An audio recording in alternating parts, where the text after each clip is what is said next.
Hi friends, எல்லாருக்கும் வணக்கம். இன்றைக்கி நம்ம வீடியோவில் பார்த்தீங்கன்னா சுயம் தாங்க பண்ண போகிறோம். ரொம்பவே ஹெல்த்தியாக டேஸ்ட்டாக பண்ண போகிறோம். மைதா இல்லாமல் அரிசி உளுந்து வச்சுட்டு பண்ண போகிறோம். ரொம்ப டேஸ்ட்டாக இருக்குங்க. ரொம்பவே ஹெல்த்தியாகவும் இருக்கும். பசங்களுக்கு ஸ்கூல் விட்டு வர பசங்களுக்கு இந்த மாதிரி ஈவினிங் டைமில் செஞ்சு தரலாம். ரொம்ப நல்லாயிருக்கும். வாங்க எப்படி பண்ணுறதுன்னு பார்க்கலாம். ஃபஸ்ட்டு ஒரு பாத்திரம் எடுத்துக்கலாங்க. இதில் கடலைப்பருப்பு சேர்த்துக்கலாம். ஏதாவது ஒரு கப் எடுத்துக்கலாம். நான் வந்துட்டு ஒரு 100 கிராம் அளவுக்கு நான் கடலைப்பருப்பு எடுத்திருக்கேன். டம்ளர் கப்பு எது வேணாலும் எடுத்துக்கலாம். எடுத்துகிட்டு இந்த பருப்பை ஒரு 1 மணி நேரம் ஊற வச்சுக்கலாங்க. தண்ணி ஊற்றி மூடி வச்சிடலாம். நான் இன்றைக்கி பூர்ணம் பருப்பை ஊற வச்சுட்டு திரும்ப வேக வைக்க போகிறேன். நீங்கள் அப்படியே கூட உங்களுக்கு டைம் இல்லைன்னா வேக வச்சுக்கலாம். எக்ஸ்ட்ரா ஒரு 2 விசில் விட்டிங்கன்னா சீக்கிரமாக வெந்து வந்துடும். இன்னொரு பாத்திரத்தில் பார்த்திங்கன்னா ஒரு 3/4 கப் அளவுக்கு பச்சரிசி எடுத்திருக்கேன். இதோட அதே கப்பில் 1/2 கப் அளவுக்கு உளுந்து எடுத்துக்கலாங்க. நல்லா கழுவிட்டு நல்லா ஒரு 1 மணி நேரத்துக்கு இந்த அரிசியும் பருப்பையும் ஊற வச்சுக்கலாம். இதுவும் ஊறி வரட்டும். கடலைப்பருப்பு பார்த்திங்கன்னா நல்லா ஊறி வந்திருக்கு பாருங்கள். ஊறின கடலைப்பருப்பை தண்ணி நல்லா ஃபுல்லாக வடிச்சிட்டு குக்கரில் சேர்த்துக்கலாம். பருப்பு மூழ்கிற அளவுக்கு தண்ணி சேர்த்துக்கலாங்க. சேர்த்துட்டு இதோட கொஞ்சமாக ஒரு 1/4 ஸ்பூன் அளவுக்கு மஞ்சள்தூள் சேர்த்துட்டு மூடி போட்டு வச்சிடலாம். ஒரு 3லேருந்து 4 விசில் விட்டோம்னா பருப்பு நல்லா சாஃப்டாக நல்லா குழைய வெந்து வந்துடும். பருப்பு வேகிற டைமில் நம்ம அந்த அரிசியும் உளுந்தையும் நம்ம அரைச்சிட்டு வந்துடலாம்.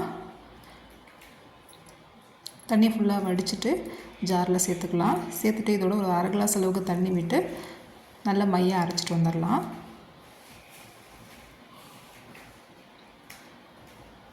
பாருங்கள், இந்த மாதிரி நல்லா அரைச்சிட்டு வந்துடலாம். ரொம்ப தண்ணி ஊற்றி அரைக்க வேண்டாம். பாருங்கள், இந்த பதத்தில் அரைச்சிக்கலாம். ரொம்பவும் கெட்டியாகவும் இருக்கக்கூடாது, ரொம்பவும் தண்ணியாகவும் இருக்கக்கூடாது. இந்த பதத்துக்கு அரைச்சிக்கலாம். பாருங்கள், இந்த மாதிரி இருக்கணும் மாவு. இப்போ இதோட கொஞ்சமாக உப்பு சேர்த்து கலந்து வச்சுருங்க. பருப்பும் பார்த்திங்கன்னா நல்லா வெந்து வந்திருக்கு. விசிலும் நல்லா வெளியே வந்துடுச்சு. பாருங்கள், நம்ம ஊற்றிருக்க தண்ணி பாருங்கள் கரெக்டாக இருக்குது. கொஞ்சம் லைட்டாக மேலே தண்ணி நிற்கிது. இதை வடிச்சுக்கலாம் நம்ம. பருப்பும் பார்த்திங்கன்னா நல்லா வெந்து வந்திருக்கு. தண்ணியை வடிச்சிட்டு ஒரு மத்து வச்சு நல்லா மசிச்சிக்கலாங்க. அப்படி உங்களுக்கு பருப்பு கொஞ்சம் லைட்டாக வேகாமல் இருந்துச்சுன்னா ஒரு ஜாரில் மிக்ஸி ஜாரில் போட்டுட்டு கூட நீங்கள் லைட்டாக ஒரு பல்ஸில் விட்டு நீங்கள் எடுத்துக்கலாம்.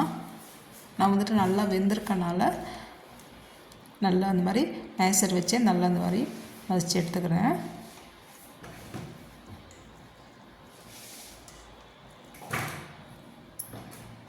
ரொம்பவும் மசிக்க வேண்டாம். நல்லா 1-2 பருப்பு பார்த்திங்கன்னா லைட்டாக தெரியணும். அப்போ தான் நம்ம சாப்பிடும்போது நல்லாயிருக்கும். நல்லா கொலன்னு இல்லாமல் நம்ம சாப்பிடும்போது நல்லாயிருக்கும்.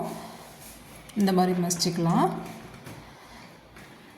இப்போ ஸ்டவ் ஆன் பண்ணிவிட்டு ஒரு கடாயை வச்சுக்கலாங்க. இதில் 1 ஸ்பூன் அளவுக்கு நெய் விட்டுக்கலாம். நெய் நல்லா சூடானதும் 1/2 கப் அளவுக்கு தேங்காய் சேர்த்துக்கலாம். திருகின தேங்காய் நெய்லேயே இந்த லைட்டாக அந்த மாதிரி நல்லா கலந்து விட்டுட்டு நம்ம வேக வச்சு மசித்து வச்சுருக்க பருப்பை சேர்த்துக்கலாம். ரொம்பவும் வறுக்க வேண்டாம் தேங்காவை.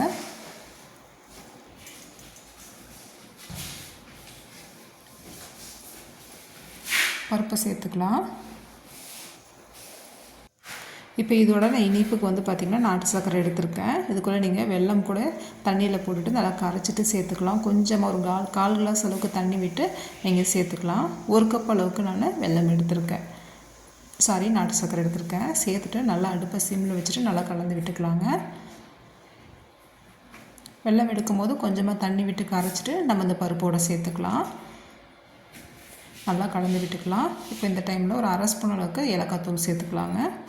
நல்லா பொடிச்சிட்டு சேர்த்துக்கலாம். சேர்த்துட்டு இதையும் நல்லா மிக்ஸ் பண்ணி விட்டுக்கலாம்.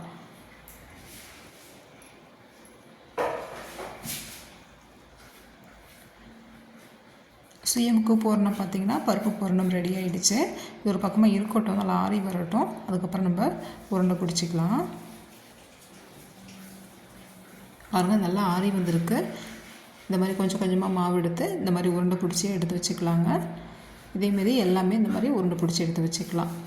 இப்போது ஸ்டவ்வில் பனையற்கல் வச்சுருக்கேன். இதில் எண்ணெய் விட்டுக்கலாம். எண்ணெய் நெய் நமக்கு என்ன விருப்பமோ நம்ம எடுத்துக்கலாங்க. கொஞ்சம் கொஞ்சமாக விட்டுக்கலாம். இதுக்கு பதிலாக நீங்கள் வானலியில் எண்ணெய் கூட ஊற்றிட்டு பொரித்து கூட எடுத்துக்கலாம். அதுவும் நல்லாயிருக்கும்.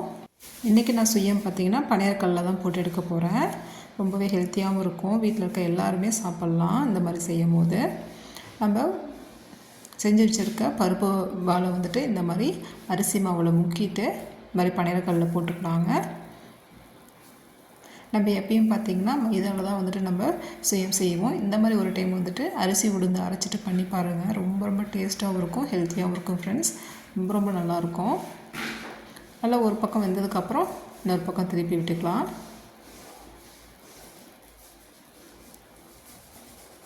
சீக்கிரமாக வந்துட்டு நமக்கு வெந்து வந்துடும். அடுப்பை வந்துட்டு சிம்மில் வச்சுட்டு நம்ம வேக வச்சு எடுத்துக்கலாம். பாருங்கள், 2 சைடும் திருப்பிட்டு நல்லா வேக வச்சு எடுத்துட்டோம். இதே மாதிரி மீதி இருக்க உருண்டையும் அரிசி மாவில் முக்கிட்டு போட்டு வேக வச்சு எடுத்துக்கலாங்க.